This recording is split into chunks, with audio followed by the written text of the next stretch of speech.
Bonjour tout le monde, soyez bénis. Soyez bénis dans la sainte présence du Seigneur. Amen. Père, nous sommes devant toi ce matin pour venir te célébrer, t'honorer et te louer. Ouvre nos cœurs, Papa, à ta parole. Que nos cœurs soient comme une terre fertile pour recevoir ce que toi tu vas planter dessus aujourd'hui afin de porter du fruit digne de gloire en ton Saint-Nom au nom de Jésus. Amen. Amen. Voilà, nous allons voir les merveilles de l'Éternel, notre Dieu, ce matin, qui nous aime, qui pense toujours à nous. Oui, nous aussi, nous l'aimons. Amen. Mais il nous aime encore plus. Ce matin, le Seigneur m'a donné un passage. Il veut manifester sa gloire pour nous, ses enfants. Mais nous avons aussi, vous savez, dans une alliance, il y a deux camps. Lui, il est prompt à nous bénir. Mais est-ce que nous sommes prompts à faire sa volonté? Si nous acceptons de faire sa volonté, alors la gloire promise est à nous. Amen. Dieu est bon. Nous allons dans le livre de Agé, Agé chapitre 2, du verset 5 au verset 9. Et je vais lire.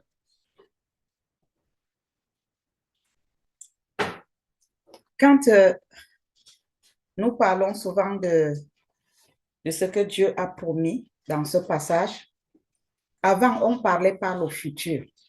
Mais là, maintenant, le Seigneur dit, c'est le moment. Nous sommes arrivés à la fin des temps. Nous sommes arrivés à l'Église qui doit porter du fruit, qui doit manifester sa gloire. Donc, c'est une grâce de faire partie de cette Église-là. Amen. Nous sommes cette Église-là. Voilà pourquoi il nous a introduits dans le repos. Parce que c'est dans le repos que cette gloire se manifeste. Ce n'est pas dans la souffrance, ce n'est pas dans les bruits, c'est dans le calme et la tranquillité. Amen. Je lis au nom de Jésus-Christ, Agé chapitre 2 à partir du verset 5. La parole de Dieu nous dit, « Je reste fidèle à l'alliance que j'ai faite avec vous. » C'est Dieu qui parle. Il dit qu'il reste fidèle à l'alliance qu'il a faite avec nous, nous ses enfants. Il déclare encore aujourd'hui qu'il reste fidèle. C'est-à-dire, il n'est pas un Dieu infidèle. Il est un Dieu fidèle.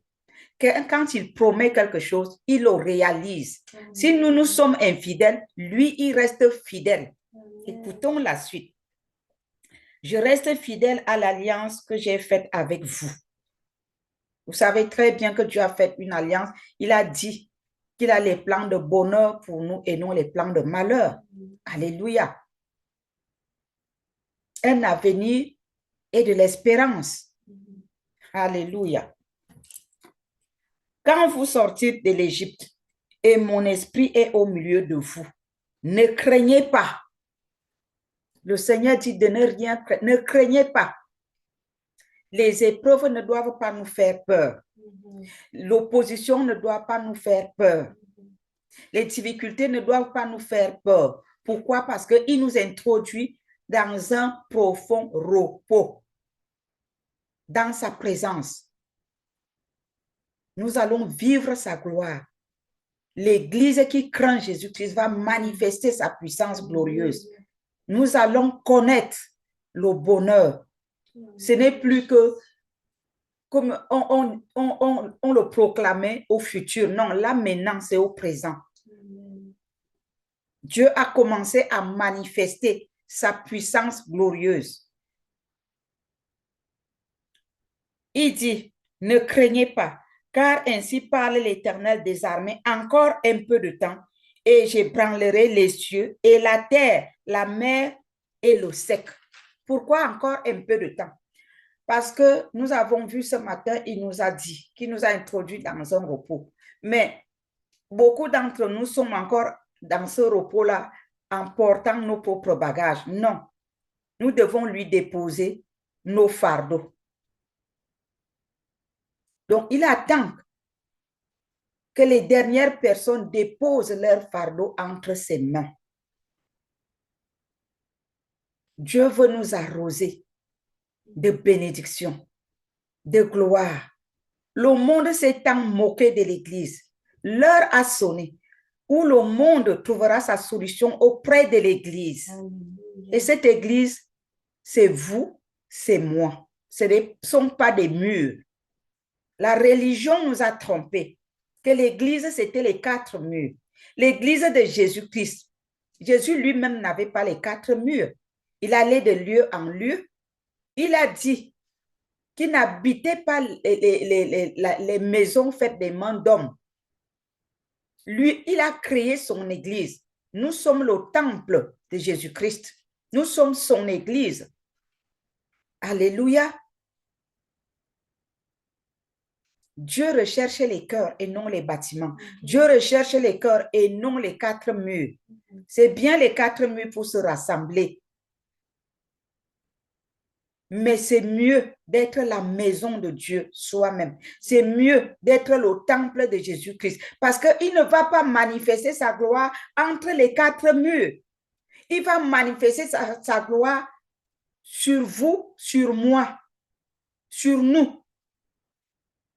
Est-ce qu'un mur peut convertir quelqu'un? Est-ce qu'un mur peut apporter la solution à quelqu'un qui est dans la souffrance? Mais Dieu veut t'utiliser, Dieu veut m'utiliser. Il veut nous utiliser pour amener la solution dans ce monde. Les gens sont dans la souffrance.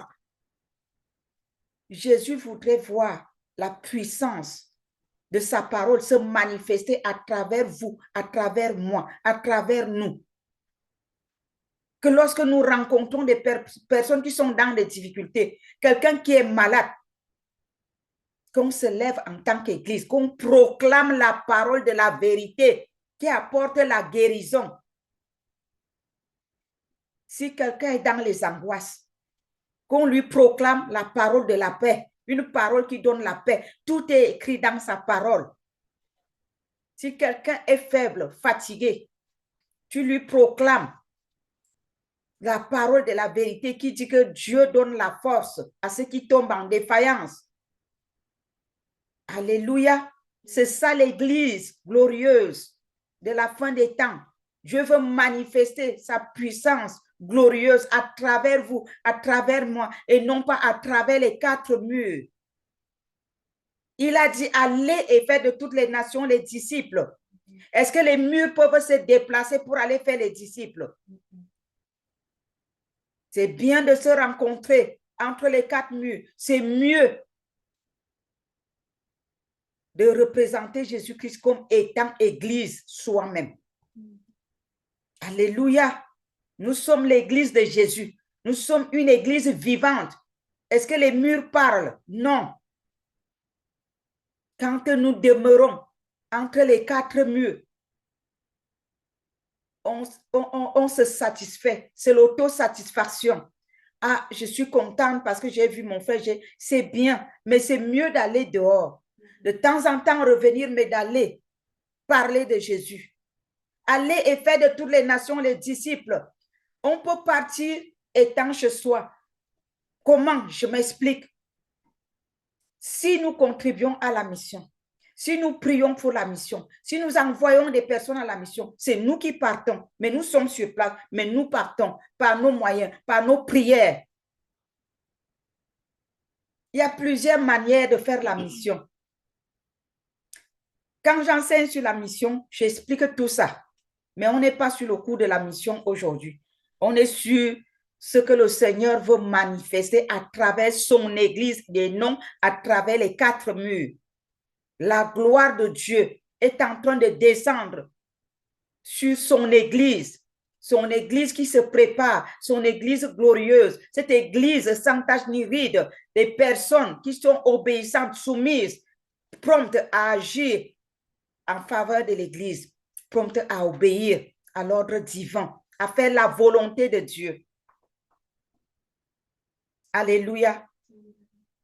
La gloire de Dieu ne se manifeste pas sur les paresseux, sur les religieux, sur ceux qui viennent à l'église parce qu'on va boire l'apéritif, parce qu'on va causer, on va jouer aux cartes, on va faire ci, on va faire ça. Je n'ai rien contre, mais voyons plus loin que cela.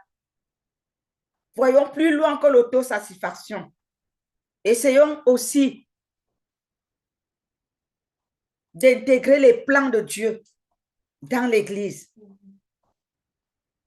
Après notre satisfaction, est-ce que nous arrivons à satisfaire les besoins de Christ?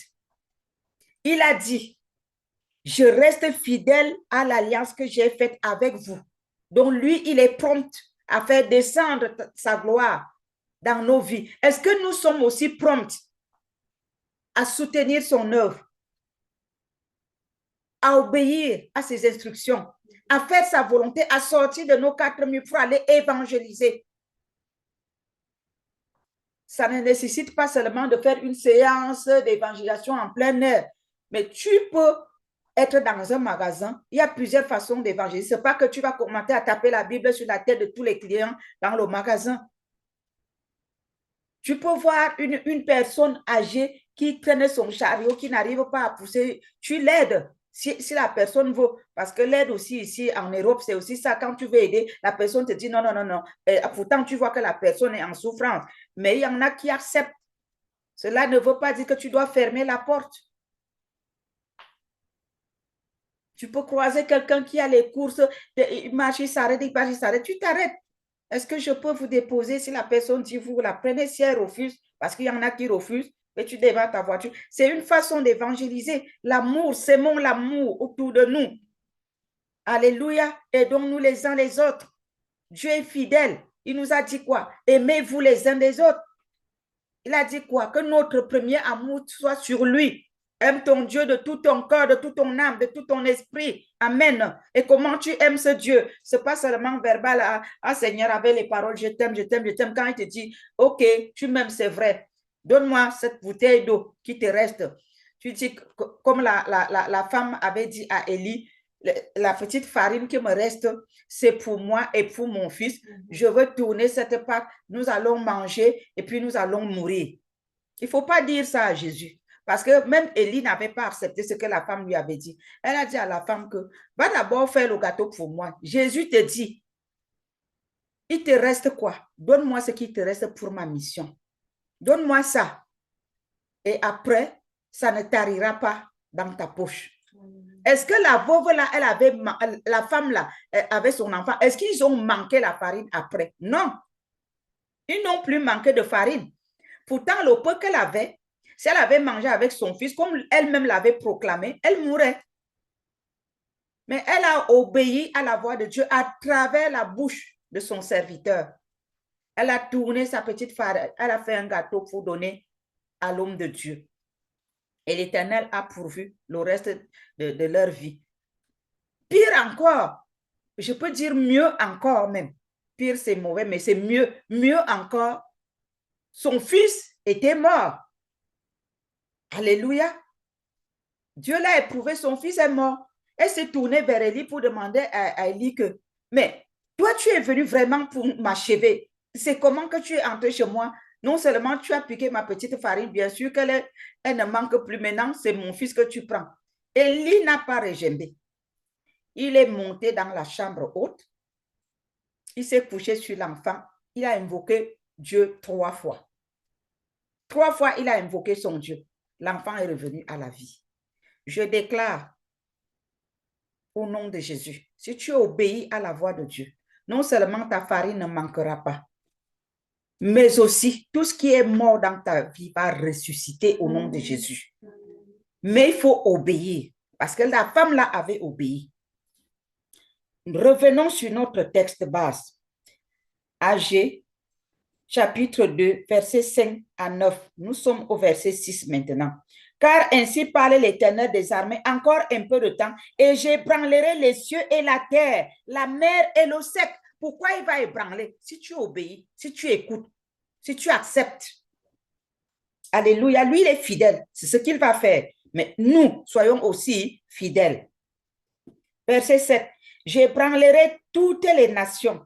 Les trésors de toutes les nations viendront et je remplirai de gloire cette maison, dit l'Éternel des armées. Est-ce que la veuve avait manqué de farine? Non. C'est ce que Dieu te promet ici.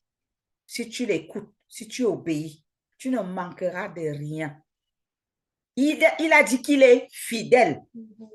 Il est fidèle. Ça veut dire que ce qu'il te dit là, c'est ça qui va arriver. Alléluia. Verset 8. L'argent est à moi et l'or est à moi, dit l'Éternel des armées.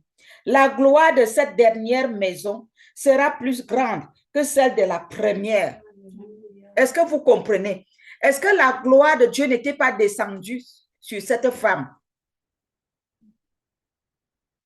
Hein? Entre la petite farine qu'elle avait, hein, et le stock qu'elle a reçu, un stock éternel qui n'a jamais tari. Est-ce qu'elle n'avait pas vu la gloire de Dieu? C'est la même gloire que le Seigneur te promet dans ton repos ce matin.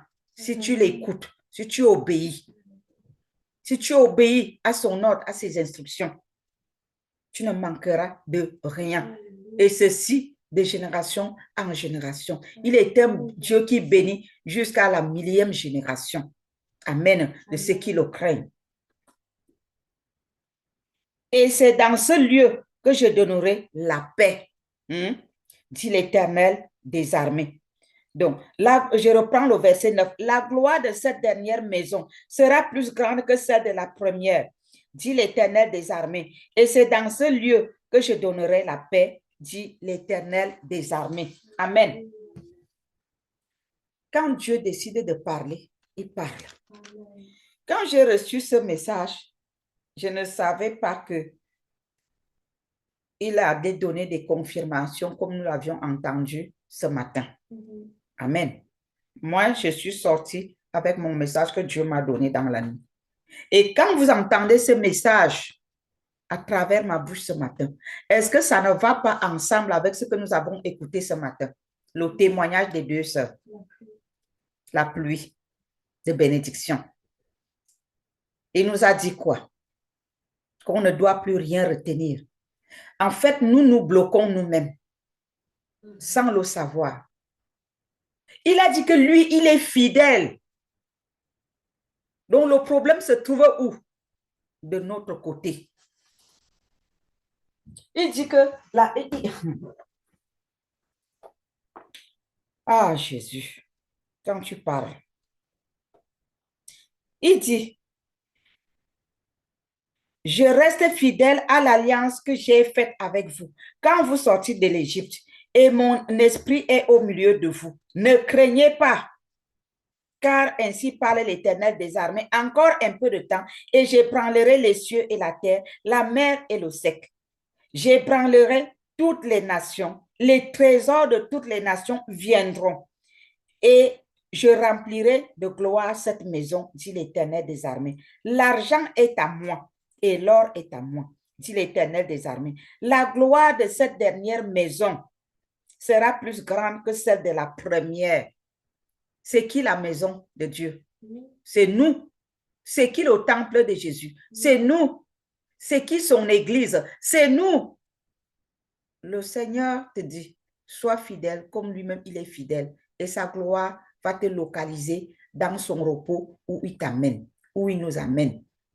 C'est un lieu de gloire, un lieu de repos, un lieu de restauration, un lieu d'allégresse. Il dit, l'Éternel des armées, et c'est dans ce lieu que je donnerai la paix, dit l'Éternel des armées. Est-ce que quand nous sommes dans l'abondance, nous sommes encore dans les angoisses? Est-ce que quand nous avons la joie, est-ce que c'est encore la tristesse? Non. Dieu veut répandre sa gloire dans son Église. Soyons fidèles à notre Dieu. Amen. Amen. Père, je prie que tous ceux qui vont écouter ce message n'entendent pas avec les oreilles humaines, mais qu'ils entendent avec les oreilles spirituelles. Que le Saint-Esprit se révèle à toute personne qui va entendre ce message qui vient de toi. Seigneur, donne-nous de t'obéir, d'être fidèles, Père éternel, notre Dieu, à nos engagements. Et que ta gloire nous localise au nom de Jésus. Que tes bénédictions nous localisent au nom de Jésus. Dans ta fidélité, Père éternel, arrose ton peuple qui est fidèle. Arrose, Père éternel, ceux qui se soumettent à ta parole et qui ne manquent de rien. Que ta gloire se lève dans nos vies, Père, au nom de Jésus-Christ. Amen. Soyez bénis. Amen. Que le Saint-Esprit rende ministère dans vos cœurs. Amen.